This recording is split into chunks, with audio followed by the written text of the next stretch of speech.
And start recording. So thank you so much for joining me today.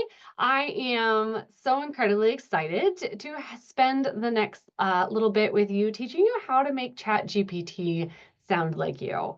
Just by like a show of hands or drop in the comments, I don't know how many of you have been scrolling social media or gotten an email lately and looked at it and been like, wow, I can tell that you did not actually write that. Like someone was using an AI tool to write that post or that email. Has anyone had that experience recently with social media or email at all? Pretty much my entire Facebook feed. Right. Yeah, it gets pretty ridiculous. And I spend more time on LinkedIn. I've been seeing it a lot on LinkedIn, which is kind of what prompted me to create this workshop because I was getting so mad at some of the content that was being put out there. So today, the purpose of this workshop is we're going to make a Chat GPT tool that sounds like you. So that way you're able to leverage these language model tools that are out there without sounding like literally everybody else on the internet right now. I need to figure out how to advance these slides on this. I'm using a new tool. Yeah, Chat GPT always makes me sound like a teenage girl. Right. Yeah. I think I called it a 20-year-old influencer is how I phrased it in one of my posts. So before we kick off with the actual content, it is so nice to meet you. Welcome. If you have not met me yet, my name is Stephanie DeSaunier. I am a business sales and production strategist, which means that I help business owners understand how to tie their marketing and their company resources in order to hit their revenue goals. And my background is I am currently the deputy director for a local nonprofit, the Covation Center, who is hosting this workshop today. We are focused on helping small businesses create these sustainable and profitable operations. We do that through a variety of things. But one of my passions over the past 2 years has been in helping business owners learn how to incorporate AI and automations into their daily work to free up more time and make more money. We're trying to do so much more with so much less these days, right? Between inflation and everything going on. And so I have enjoyed learning about these AI tools so that I can teach you all how to implement them in your own businesses without spending hours. And then, of course, what is the Covation Center? So the Covation Center is an entrepreneur resource organization. Essentially, we provide coaching and consulting services to business owners who are looking for more support. We are located in Williamsport, Pennsylvania, and we do operate a co-working space here with workspace, private offices, meeting rooms, and a production studio for podcasts and video production. We also host workshops and trainings here at the center and virtually. And so this is one of our virtual workshops. And so what are we going to do today? So first, we are going to learn how to train ChatGPT or Claude or Gemini. The process we're going to use today can be used for all of them, but we're going to train it to match your specific writing style. And this is going to be a hands-on workshop. So if you did not receive the emails about this, if you just kind of hopped on from kind of my last minute invite, what we are going to do is we are going to be pulling some of your content, emails, social media posts, and using that to train our tools to sound more like us. And why do we do this? Really, right? Because this content, if it sounds like you, it sounds more natural, it's going to reflect you to your audience. It's going to be recognizable. And this way you can create high quality content that you can use across platforms without people mistaking you for everyone and their brother out there creating the same thing. So the course or the process for this workshop today is we're going to spend some time just understanding why AI has become so used in content creation and what it looks like now. Next, we're going to look at why customizing this output is so critical, because we can say, well, you want it to sound more like you. You don't want it to sound a robot, but why is that important? Third, we're actually going to start creating a style guide for your writing. So we're going to use ChatGPT or Claude or Gemini to help create a style guide that you will use moving forward. And then we will practice training ChatGPT to match your voice, and then making this a repeatable process before moving on to our wrap up. So why does this matter? Why does it matter if we use AI in general? For me, incorporating AI into our business or operations has really increased our productivity. Like I said, everyone is trying to do more with less. It's harder to hire people. It's harder to cover all of the expenses of overhead as the cost of everything keeps going up. And AI has made some of that so much easier. And I think you'll probably start to figure it out, but this slide deck was actually made with the help of AI. I was able to create all of this in significantly less time than I normally would have spent. I still had to go through and edit it, but you'll see when it comes to some of the images, some of them are a dead giveaway. But I was able to pull this workshop together so much faster. The other reason this is important is because we create consistency. If you have a tool that understands your voice and your style, you're able to create content that is consistent with that across days, across platforms. It makes you more recognizable because even within our own writing, oftentimes, while we tend to have a style or a voice, sometimes that will change depending on the mood we're in. And this allows us to make sure that we are staying consistent with that. And then finally, the engagement. If we're able to create something that sounds like it's coming from you, that resonates with your audience, like the things you say would resonate with your audience, it allows us to continue connecting with our audience on a deeper level. And using AI to create that content frees us up to build the relationships that are developed because of that content, right? AI creates that content, but now you can go in and you have more bandwidth and energy to engage with comments on those posts because you didn't just spend all your energy creating that post. So in a quick poll, raise your hand, unmute, or drop it in the chat. What's one thing that you feel makes your writing style unique? What do you think makes it sound like you?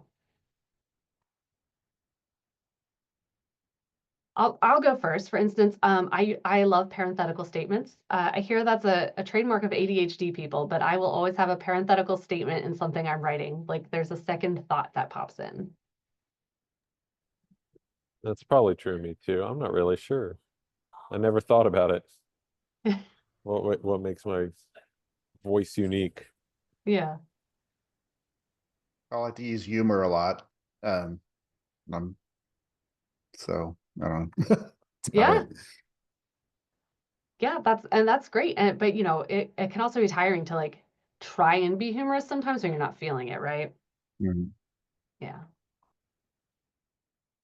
Yeah, so that's a great start. Like, if you're already kind of identifying what makes you sound unique, or, Seth, like you said, you don't want to sound like a 20-year-old influencer with using AI, right? That's not your sound, right? So you probably, maybe you have longer sentence structure. You don't use emojis.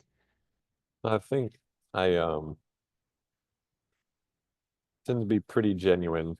Like I'll just put it all out there. Yeah. Very, very honest, very open. Yeah. Yeah. Great. And those are all great, unique styles. And, being able to continue to capture that is what helps us build that presence online. It's what helps us move people to becoming part of, our super fans or our big audience.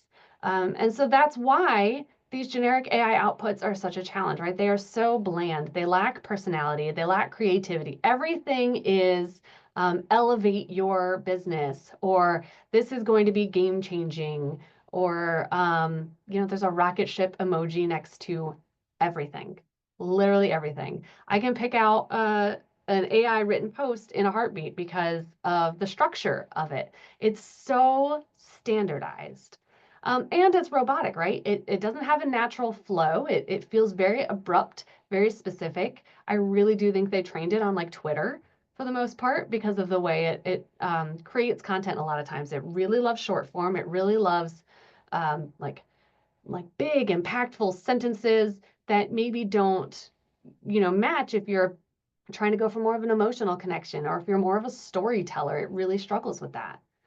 And it can be overly formal. It does feel very stiff and difficult to read. Sometimes it'll use words that nobody uses in normal conversation. And you look at that and you're like, I don't even know why my chat GPT would think that this sounds normal. And so the generic output, it starts to alienate our audience, right? They scroll over it because it just doesn't match who you are. It doesn't match what your brand is, and it doesn't match what they're expecting as they're connecting on social media. So we're going to start here with some examples of bland output. Now, I tried to block out some of the organizations on here to protect the innocent, but this was 5 minutes of scrolling LinkedIn last night. And these are some posts I found. Oh, that one's like all kinds of wonky. I meant to fix that. Well, we'll scroll past that one real fast. So here's one. ChatGPT, it is a trademark of it, attention, whatever, with a rocket ship emoji or a microphone, right? Ask the question, gives, the event information, that's great. But then it's, don't miss this opportunity, things like that. I'm looking at this and I'm like, nothing about this organization that I know them, nothing about this sounds like them. I could substitute any other competing organization and it would sound like them. Let me see if I can go back up to the previous one. I don't know if I can. Okay. Here's the next one. Ready to elevate your career. Join our live session on this. Gain expertise. This will take you further. Spots are limited. Don't miss out. Again, very standard. Elevate is always a trigger word for me. That's very clear, but it's always, ChatGPT always has like that hook, but it doesn't feel natural. Okay, this skipped 2 slides, so we're going to try and figure out how to go back. Hold on.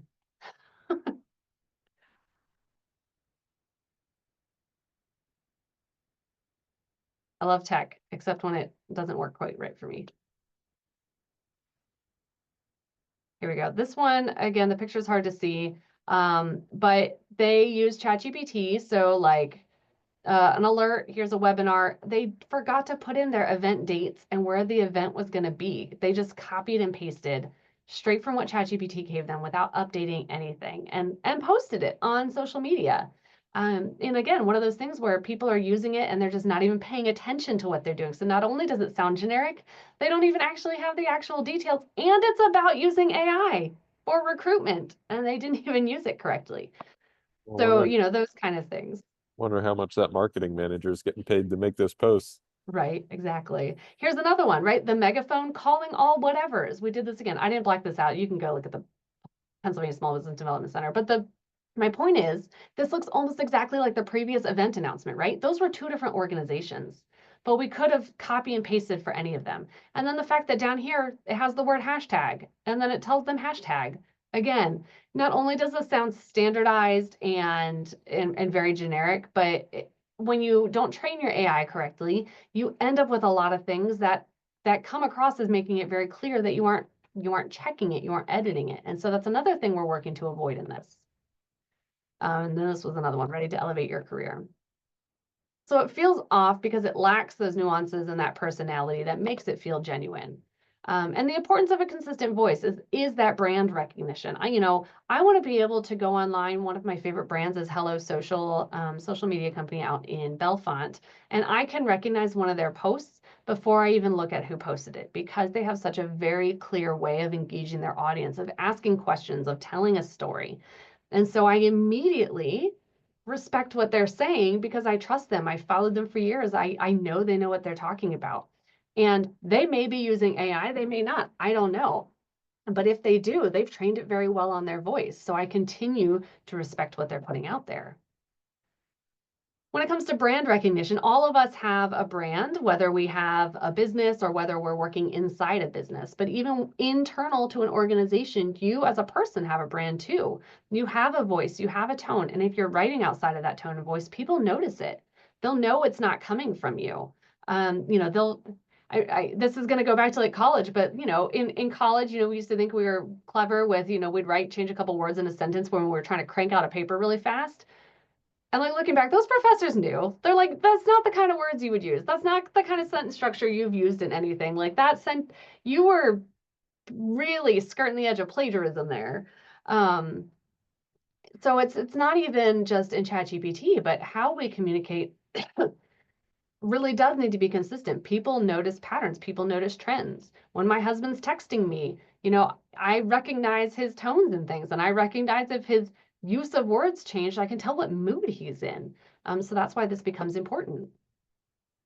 And of course, ultimately, personality-driven content is what drives the internet these days. If you have something generic sounding, nobody's going to connect with it. If I sound like any other AI coach out there, people are going to skim over it because they can get that same information from anyone. People aren't necessarily connecting with our brands because of what we do. People are connecting with our brands because of who we are and how we show up. And if we start showing up the same as every other AI coach out there, as every other website developer out there, as every other therapist out there, it's not going to resonate. And there's no reason for someone to say, oh, that's the person I want helping me or guiding me or working on a project with me. And of course, we also have different writing styles depending on what we're doing. So for me, my emails are very different from how I write my Facebook posts, and my Facebook posts are very different from my LinkedIn or my Instagram. And so part of the point of this project as well is to actually create style guides for the different platforms we're going to use. We're not going to create a style guide and then all of a sudden your emails are the same as your Facebook posts are the same as your Instagram captions, because that won't work, right? The words don't resonate across all platforms the same. And so we want to be able to understand how each of these platforms works for you, how you sound on each of these platforms, and create tools to train these AIs to create content that sounds like you depending on each individual platform. This image on the right, by the way, is a great example of an AI generated image. I don't know what this little circle with a line through it is on the second row, and Twitter really went wonky, or TikTok, I mean. That is the bottom of an iPhone. Oh, is it? I'm assuming that's what I it looks don't. like, or an iPad or something. And we're going with like German words here. I don't know. It did real, it tried so hard. Um, Generative AI is getting there with graphics, but it's not yet completely. So my first question for all of you is, how do you shift your tone for different platforms? Do you notice that you write differently on Facebook versus email? Yeah, definitely. Yeah, Facebook is, I don't know. I don't like spending much time, so mine's usually just hammered out, but probably more trying to sound pitchy in Facebook, oh yeah, trying to create hooks. more like stream of thought kind of deal. Like, don't miss this class. Oh Like, yeah, I'm more professional in email than I am on social media as far as the wording. yeah. Although, I mean, that would be weird to write professionally on Facebook too, I feel. Yeah, so, one of the things we want to keep in mind is, how does your tone change or shift depending on how you're writing? And I'll show you guys this in a little bit, but also, how does your tone change depending on if it's an internal versus an external communication? I have a style guide for emails that I'm sending one-on-one to partners and collaborators, and I have a style guide for marketing emails because I talk very differently in both of those. So even being aware of how your tone shifts internal to a platform. So our first like little hands-on thing we're going to do today is, I want you to open up a Google Doc or a physical notebook on your desk, and I want you to write down your main communication platforms and the tone you're aiming for in each. And so we're just going to take like 2 minutes. I'm going to mute my microphone, but think about the platforms that you would like to use ChatGPT for, and think about the tone or the voice that you're looking to use on each of those. So at 2:22, we will come back on this.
Okay.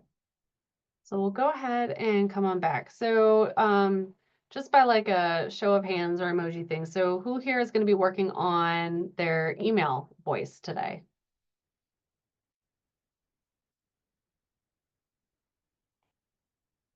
Okay, got some emails there. How about Facebook?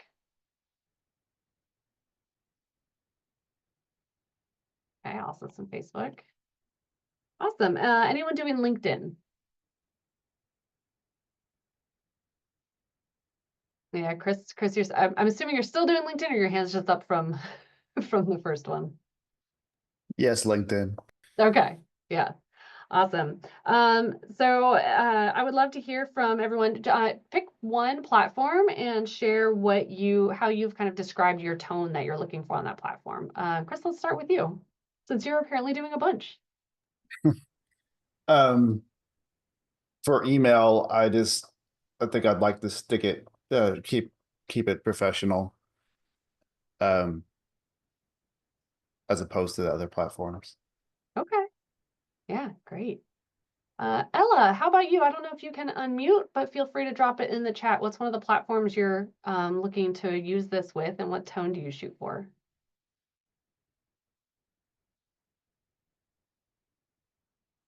Email, formal and professional. Okay, great. Yeah, so a couple emails. Seth, how about you? Well, with Facebook and Instagram, I have my Instagram post to my Facebook, so they're usually the same. But I try to keep it casual, genuine, informative. Well, can add some humor and usually trying to find a way to tell a story with it.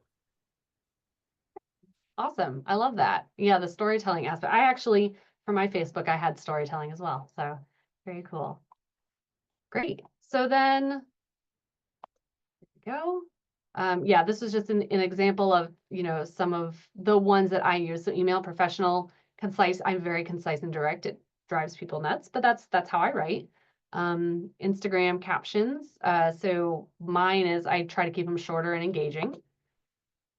And so obviously understanding our existing writing style is the very first step on doing this. And so we've all described our tone or our writing style, but it's still very broad, right? So Ella and Chris both said, they want to keep their email professional, but what does professional sound like from each of you? It probably sounds very different. You guys probably use very different words in how you communicate.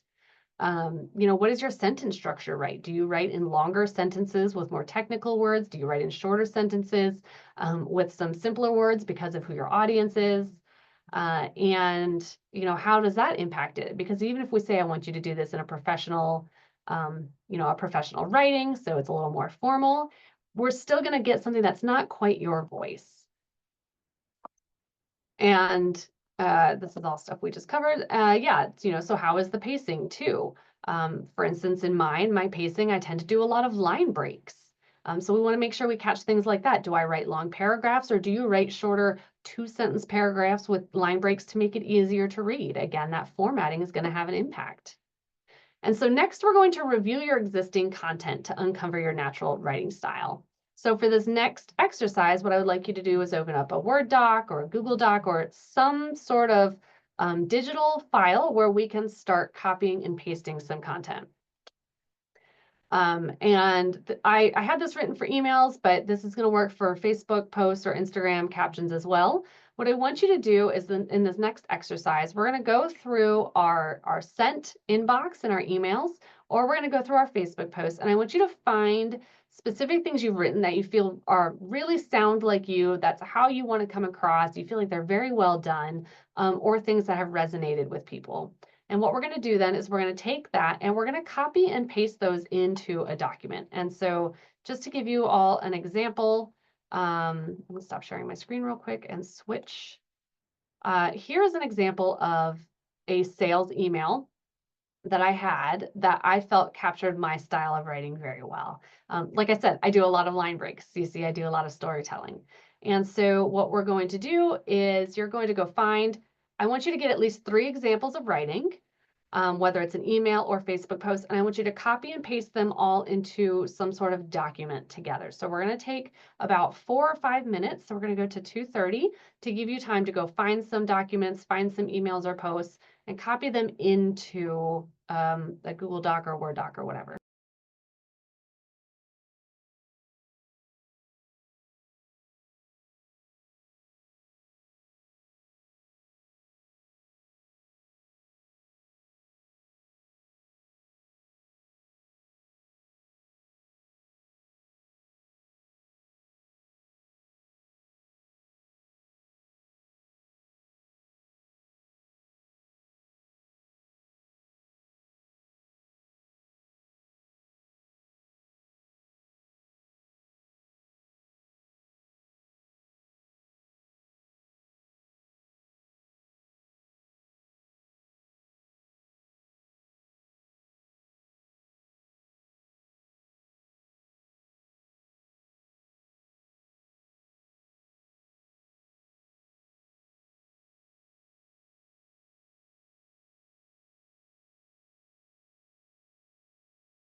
Okay. Is everyone able to find a couple samples of their writing that you feel pretty confident in using? Yeah. Okay. So next we're going to move on to identifying common elements. Now we could do this ourselves, but I don't know about you all. I don't have a background in writing, about examining writing critically. I can write okay, but I cannot tell you why. So what we're going to do is we are actually going to go into ChatGPT or your tool of choice. So can you all see my ChatGPT now? Okay. So what you're going to do is we are going to first tell ChatGPT what we want it to do. So I always start by explaining what this tool's role is, who it's going to be and what I want it to do. So we'll start with, you are a well, actually, I'm using an email as an example. So you are a digital expert who specializes in sales emails for companies. Now, this feels like a lot, but I really want to make sure it has full context of who I am. Now, my ChatGPT is trained on me a little bit, so it's going to understand this, but oftentimes if you haven't been training your tool, it's not going to know. So really outlining what you want it to be doing becomes very helpful. So the next thing we're going to say is what we're going to provide it and what we want it to do. So I am going to provide you with samples of my emails, and I want you to analyze them for my voice, tone, and style. So the important thing here is I want to tell it what it's analyzing for. I want it to understand my voice, my style, any specific words I use. I also want to make sure that it's not paying attention to the content, because if I tell it what, if I don't tell it that, it starts to read the content of what I'm giving it and framing things on that, and that's not what we want. So I do not want you to pay attention to the content of the emails, just my style. And so then what you'll do is you will upload your document, or if you, I think if you have the free version, you might not be able to upload it. So then all we do is you just copy and paste it from that document that you have. So we're going to grab our information. So let me grab my sales email. So I have attached and uploaded my document to my ChatGPT. Like I said, you can just copy and paste it in, and we're going to upload it. And so now it's going to analyze the sample that I gave it, and it's going to tell me what my writing style is. So I don't have to be an expert in creative writing, in marketing, content writing, anything like that, because it's going to break it down for me. And so it tells you what your voice is, what your tone is, your style, and gives examples that it finds in these emails or the social media content. So I want you to take a minute, go ahead, open up whichever tool you prefer, Claude, Gemini, ChatGPT, and upload yours. And then, just drop a comment in the chat and let me know, like, did you feel like it was on the mark of your writing style and how you sound? I'll give you about 2 minutes.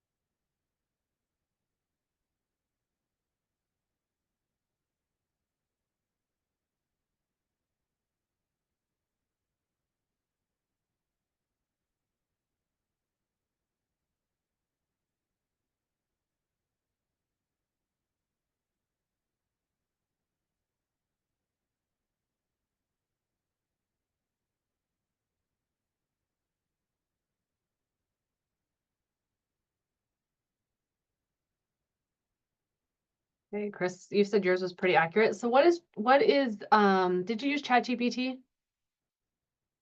Yes. Okay, what did they say your voice was? Your email style is professional, clear, and customer focused. Then the bullet points, said warm and personable, direct and efficient, customer oriented, transparent and honest, professional but not stuffy, and solution driven. Nice. I like the professional but not stuffy. That's very specific.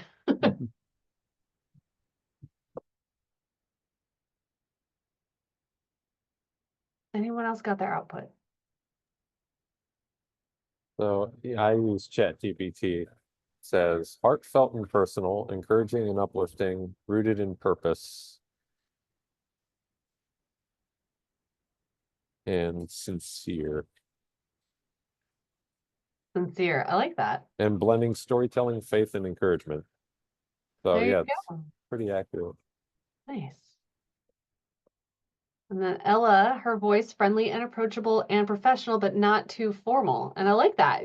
Sometimes we would say professional is also very formal. So the fact that it's calling out that it's, Ella, your version of professionalism is not overly formal, or like Chris's, not stuffy, I guess there. So the next thing we're going to do is we want to go in and actually just copy all this. So you can just do like a copy paste like this, or there's a little copy button at the bottom of ChatGPT. But we're going to copy it, and then we're going to go and we're going to paste this into a new document, because we are going to save this as style guide, marketing emails for me. So it might be style guide, email correspondence, or style guide for Facebook. But every time I analyze for a new thing that I'm writing, I create a different style guide. So this is one I had before.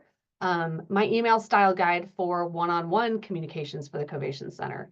And you can see it was a little bit different. My tone was conversational but professional. I don't focus as much on storytelling because these are one-on-ones. But it also really broke down. Apparently, I have a very specific structure in my one-on-one emails, which I did not realize. And so it was able to identify that. So I have a style guide for those kind of emails, and then I have a style guide for more of my marketing emails as well.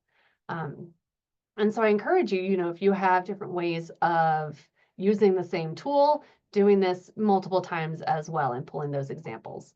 Sometimes people will do a style guide for sales posts versus a style guide for like audience engagement posts on Facebook. And so now we've created our style guide. So now we're going to use our style guide to teach ChatGPT how to write for you. So we're going to go back into our ChatGPT tool and we're actually going to create a new chat. And so for this, what I like to do is, again, we're going to start with teaching our ChatGPT who it is, what we want it to do. Now I'm going to walk you all through how I do this on a free version of ChatGPT, but then I want to show you what we can do with a paid version to make this easier and faster when we go into automating this process. So let's go with my marketing emails. So you are a digital marketer creating emails to promote a new workshop for audience.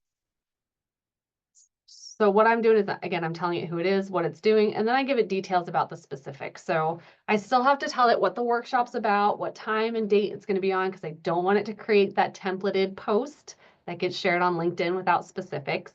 So, I'll spend some time telling it about what the email is going to contain. So this is a workshop on how to create guide rails within your company when it comes to using AI.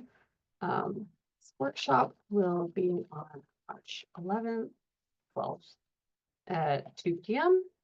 Eastern. Will be held virtually in a Zoom room.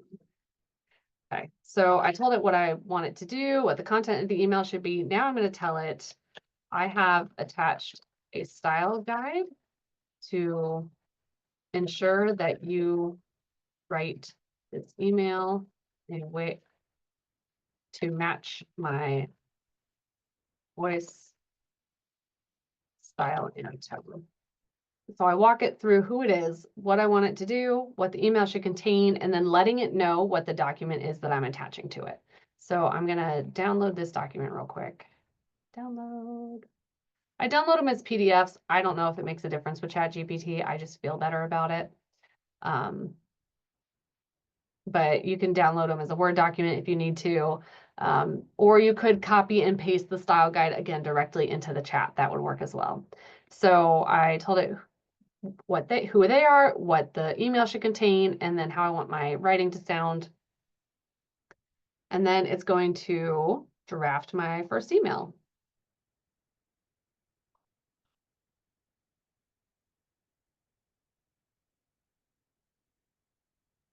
So this isn't too bad. Already right off the bat, I don't use em dashes ever. I don't know if anyone has seen the discussions, but apparently em dashes are a immediate giveaway that this was written by AI.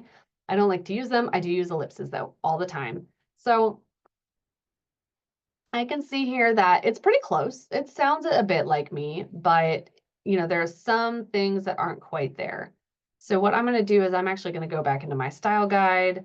And under the actual style section, I go avoid using em dashes or emojis in the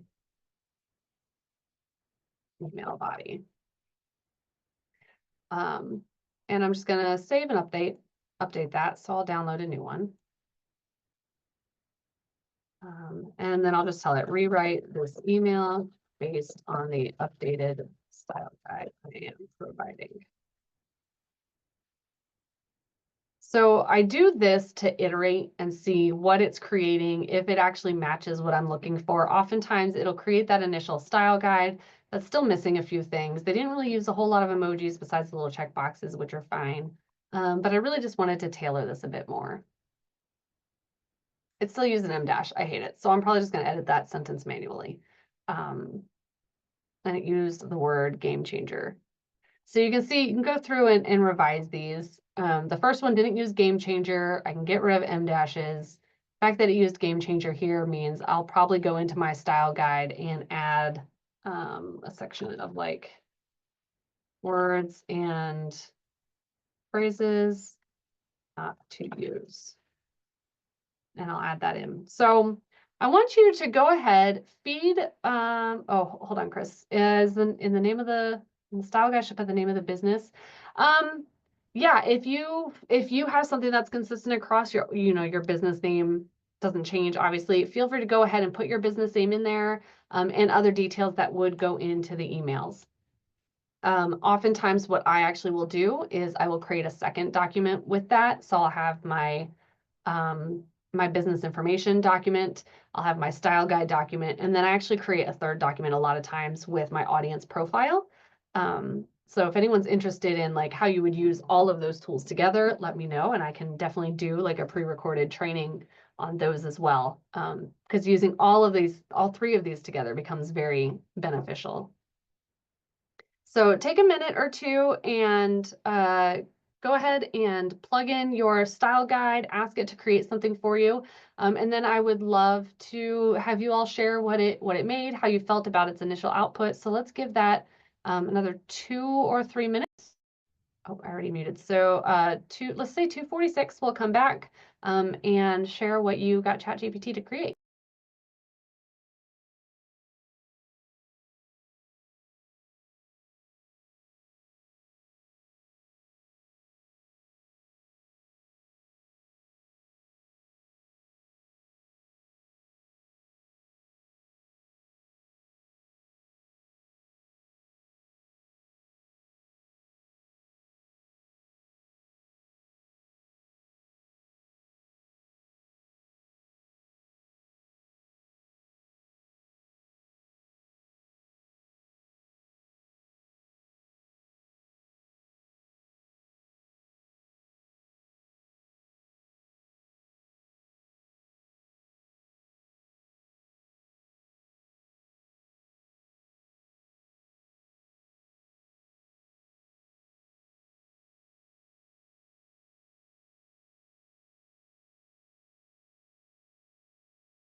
Okay, so how did that first piece of content that it put out there sound?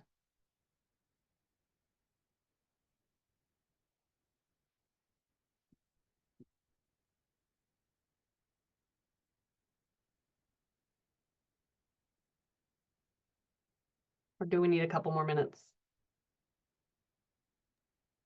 I'm still trying to get mine to sound like me. Oh, really? What you also can do is right inside the chat, you can copy and paste directly a post that you think sounds, really close to your voice and telling it, ignore the content, but, focus on the style and tone here. Hmm. This one's gotten a lot closer, I think.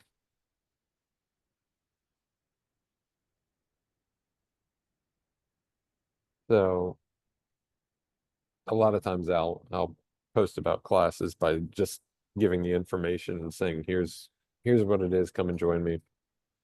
But I do like that this says, kind of turns it into a story. It says, I've been reflecting a lot on how art has shaped my life. It's more than a skill. It's a way to connect, to pause, and to create something that's uniquely yours. Whether it's something simple or a bit more complex, each piece tells a story, a bit like how we all have our own story to share. And then it goes into more. So I like that it takes a personal thing, brings it in. It's not just selling a class. Yeah. Yeah, so it really leveraged that storytelling aspect of what you fed into it. Mhm. Very cool. Mine And did, yeah, go ahead, sorry. Chris.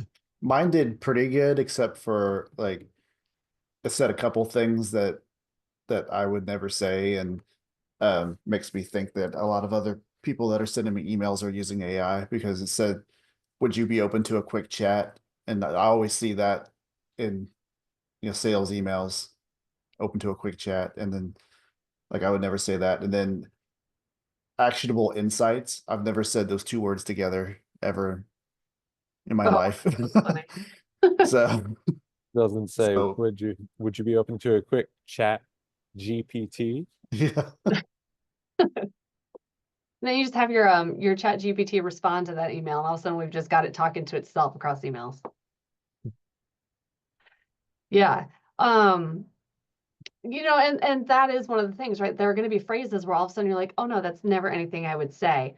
And so that's actually why when I do this, I start out with that Google Doc open so I can go in and refine that style document. It's like, oh, hey, these are phrases I would never use. These are words I would never use, because it still takes a little bit of tweaking and training.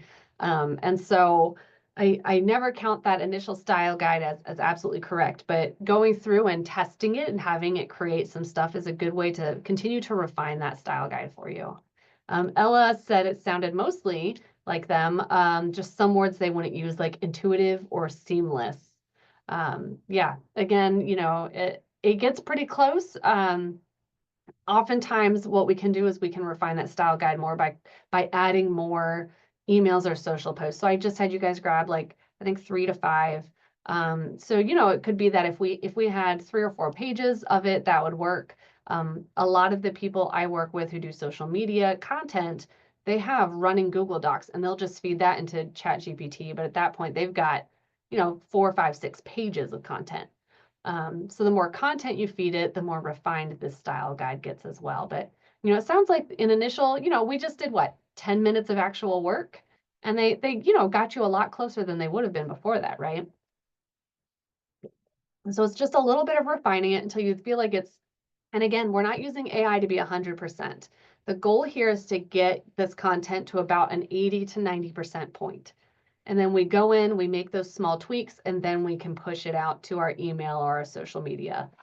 It's never going to be 100%, but it's going to be a lot better than it was. Okay, so we already did that step. Oh, this is another one. Oftentimes if you get, I don't know how many of you do this, but if you participate in any sort of like collaboration or promotion where they share like swipe files, like emails or social media posts, like, hey, share this with your audience about this, event that you're speaking at or that you're sponsoring. Again, oftentimes, A, they've probably used AI at this point, or B, it's written in their style. And so if I'm supposed to help market something, oftentimes I'll take what they gave me and I'll tell ChatGPT, okay, now I want you to rewrite this in my voice. So I'll customize whatever content they're giving me so that it actually sounds like it's coming from me, so that my audience does not realize that it's a copy that I got. Chris asked, how would you tell it to not use a closing like best? That's a great question. First, I would look at the emails that you wrote. How do you typically close your emails?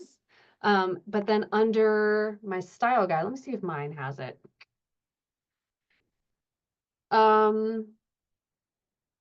Yeah, so under mine, it actually had like a friendly sign off. So I would tell it what I want my sign off to be. So if you want it friendly sign off, professional sign off, it did say standard sign off is best, talk soon. So I would go in here and say, maybe do not use these sign offs if that's in there. I really like negative prompting in ChatGPT. Do not use this, do not use that. It helps get it there a little bit.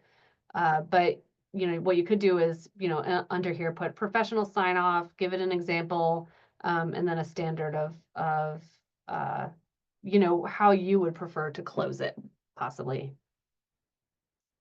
Did that help, Chris? Yes. Awesome. But yeah, again, it just takes a little bit of tweaking. Okay, we already tested that. I am getting ahead of myself here. So the next part is making this a repeatable process. So the easiest way to make this a repeatable process is I have actually created a folder in my Google Drive, in my other Google Drive, so I won't show you that. So I actually have a folder where it's AI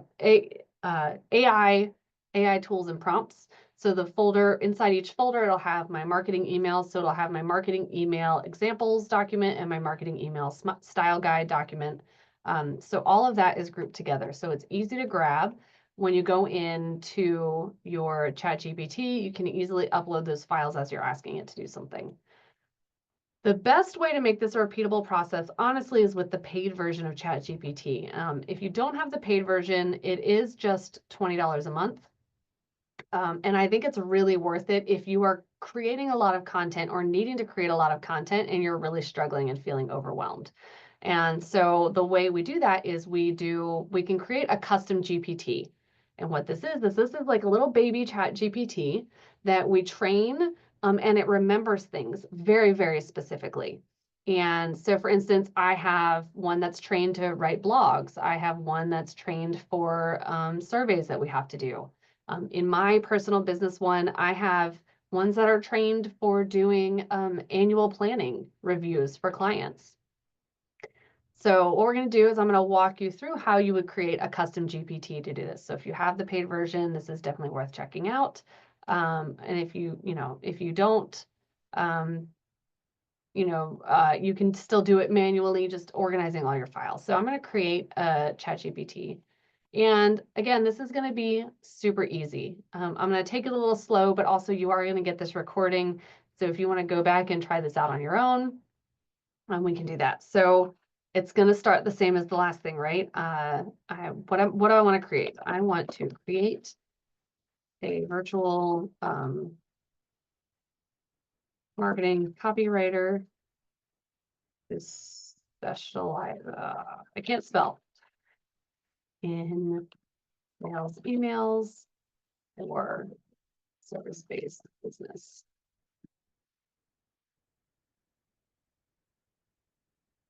You will be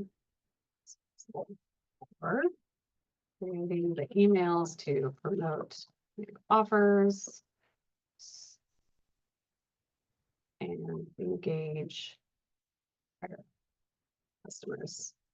So I'm just telling it in general what I want it to do here. So this is going to give me the ChatGPT uses this to name this nice little custom GPT and to create like a little image, which are the most unimportant parts of this, but we let it do its thing because it makes it happy. Right? Let's choose a name. Sure. Sales Email Pro sounds great. Sounds great. Let's move forward with it. Now over on the right, you'll see it's already starting to build this little custom GPT. And so with no other information, it is making assumptions on what I want it to do and creating prompts. So these are little automatic prompts that it would assume people want to click. Create a re-engagement email, draft a subject line for a limited service offer. We're not going to use those. We want to get more specific. Here's a profile picture. Sure, looks great.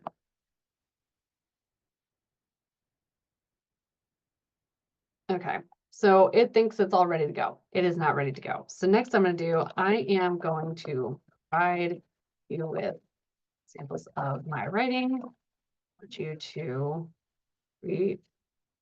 review this and only write content that matches my style, tone, and voice.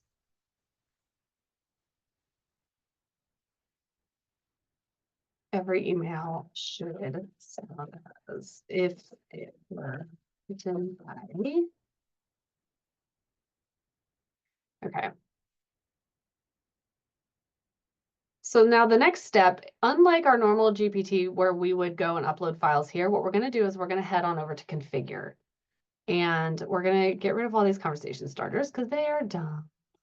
But what we're going to do is we're going to upload files into our knowledge base. So this is, these are files that ChatGPT is always going to reference when we're working in this. So when we go to upload files, this is where that style guide would live.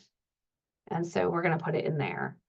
Let me see if I can find the one for my customers. So this is where, Chris, your question about like your business information, I said, you know, your customer information becomes useful too. This is where I like to put it. So I upload basically every file that gives ChatGPT information about my business, about my audience, about my tone, about how I write. And we upload all of the documents right there. I don't think I downloaded any more of my old ones. So we'll just use this one for now, but you can upload, I don't know, somewhere like 10, 15 documents. I highly recommend doing that. So upload your style guide. Again, any of those example emails or social media content that you would have had, upload that as a document as well. So it has it as a reference. And then I usually just turn off some of these capabilities if I don't need them. I don't need it to do a web search. I don't need it to do image generation. We're going to call it good. So now it is working on creating this. Am I going to share it with people? No, I'm not going to share it with people.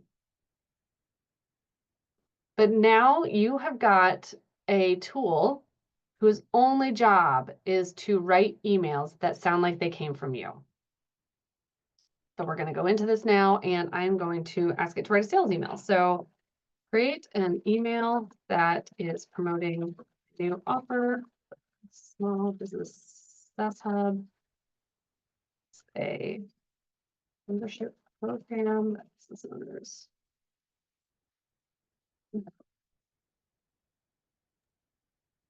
So with the advantage of this as composed to the free version is with the free one, you have to upload your document every time. Try to, like, if it's not quite on point, you need to kind of retrain it a little bit. Here, it's in there.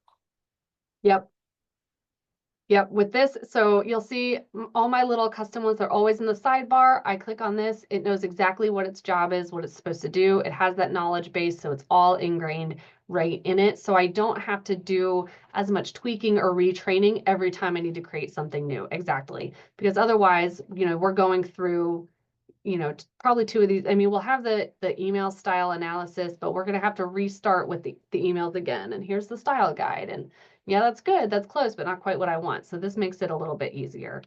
So yeah, let me wrap this up and I'll show you guys an example. So this program is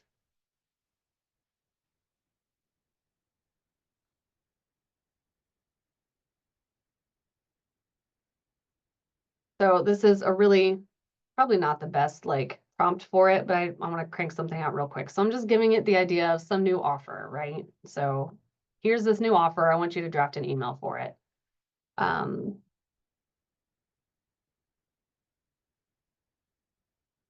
mean, it sounds a lot like me right now. So I will give it that. I feel like it's a little bit better than that last one. We're still doing M dashes. Apparently, we're just never going to get away from it. Yeah, see you inside, my name. So this was really great because it captures it a lot faster. And then the nice thing is I don't have to go back into the same chat to keep going. I can, open a new chat with that same Sales Pro, completely new program, completely new offer, but it's still going to know it. And it's even better once we do, once you get an audience profile uploaded in there, because it'll tailor a lot of this a bit more to who your specific audience is as well, and get a little more guidance on that. Let me, I'm going to pull up my other ChatGPT real quick and show you guys what that looks like.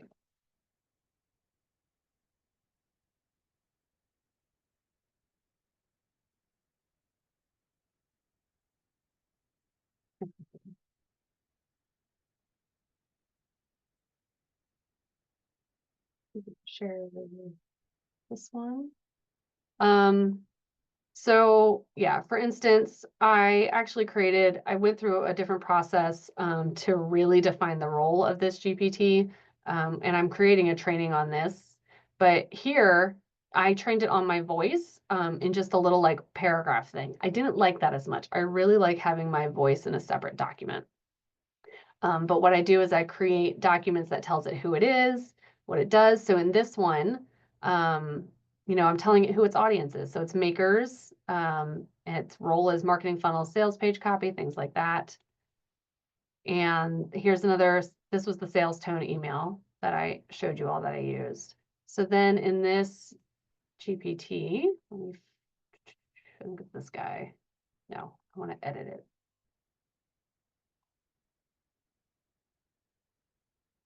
I've created a ton of GPTs in this one. It's a little ridiculous. Nope, that one did not have it. Oh,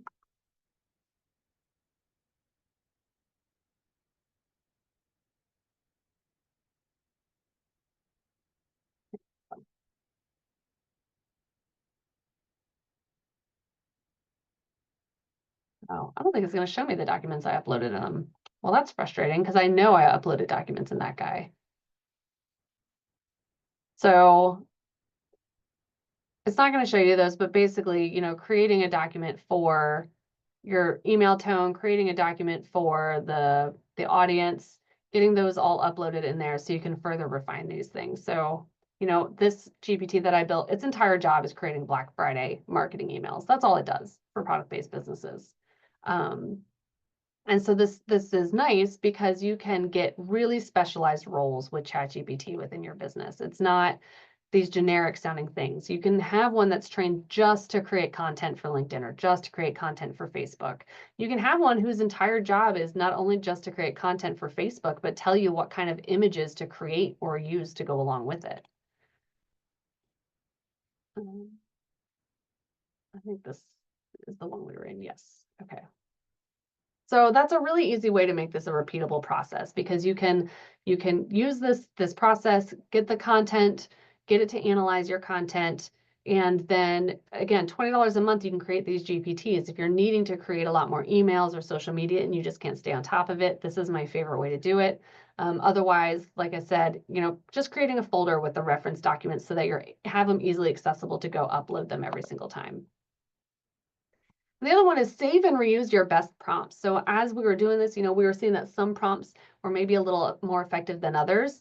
I'll create a Google document that is just my favorite prompts for getting it to write an email, or getting it to write an outreach email or a thank you email to a new customer, or just your best prompts for promoting an event versus, sharing a new piece of artwork.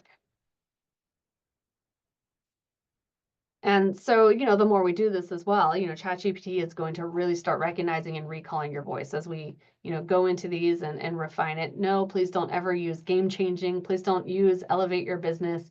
It will start remembering that and holding on to it. And again, like we said, when the output feels off, review your prompts and review that style guide and update them and make changes. It's not going to be perfect the first time. We're going to get about 60-70% of the way there the first time, and at the end of it, we're going to be about 90% there. But that 90% makes your job so much easier. And again, obviously keep it fresh, up to date keep it up to date. You know, if there's changes, if you're rebranding and you want to come across a little bit differently, maybe you don't want to do so much storytelling, or maybe Chris decides that he wants to be significantly more casual in his emails because that's what people come to expect. Make sure those style guides are updated so it still sounds like who you are now. We're all always constantly evolving. I don't talk the same way I did 10 years ago. I'm sure most people here probably don't sound the same way they did 10 years ago with the way they write or the way we talk. So, you know, being aware of that. I mean, like, who here has scrolled back on your Facebook posts from 10 years ago and been like, oof, that sounds silly? Just me? Okay.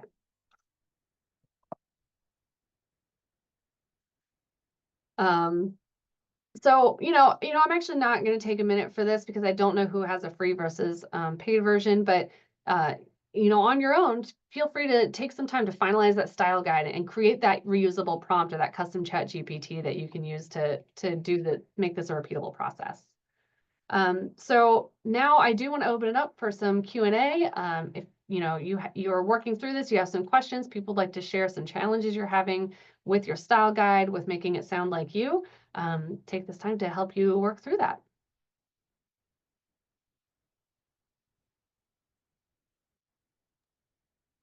For me, using the what was it that said, add more storytelling elements, and it did a pretty good job of kind of accomplishing what I wanted it to do. Awesome. Yeah, sometimes it just needs a little extra like push to get in the right direction. Yeah.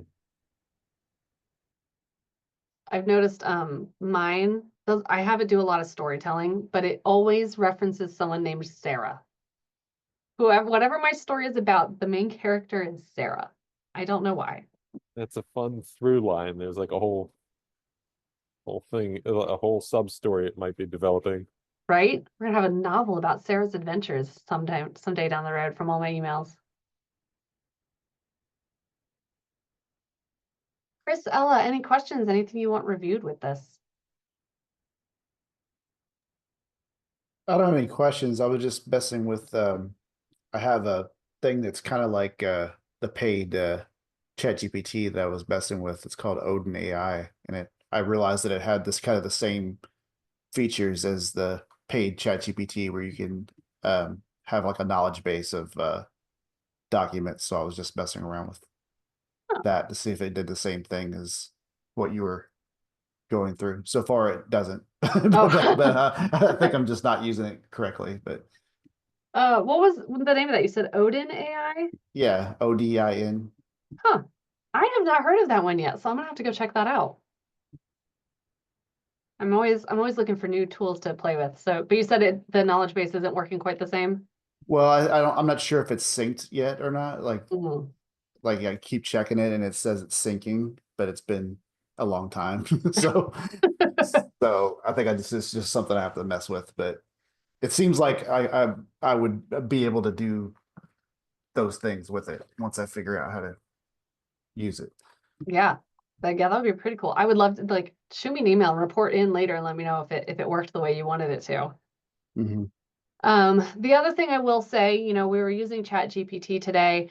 I have found that sometimes Claude does a better job of imitating my voice. So sometimes what I will do is I will have ChatGPT analyze my voice.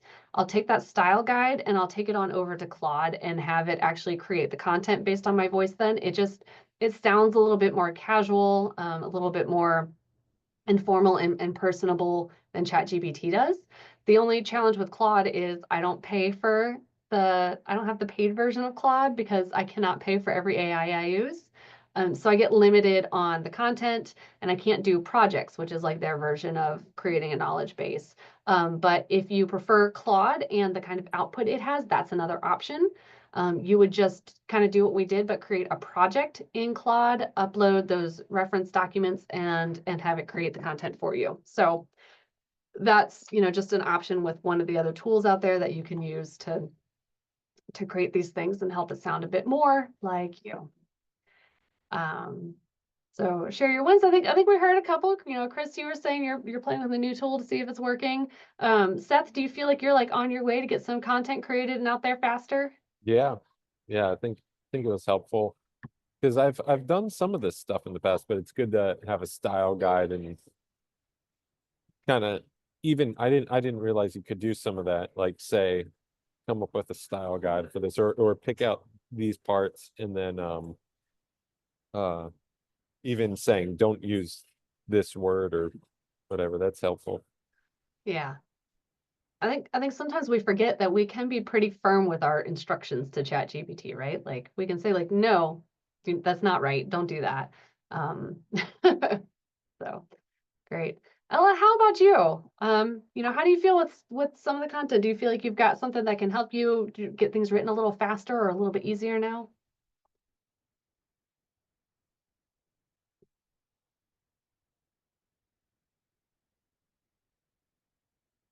Great. So Ella said, yeah, it seems like it'll help a lot. Awesome. I'm excited for you to use this and continue on. And, you know, Chris, did we get Odin to work yet, or is it still thinking?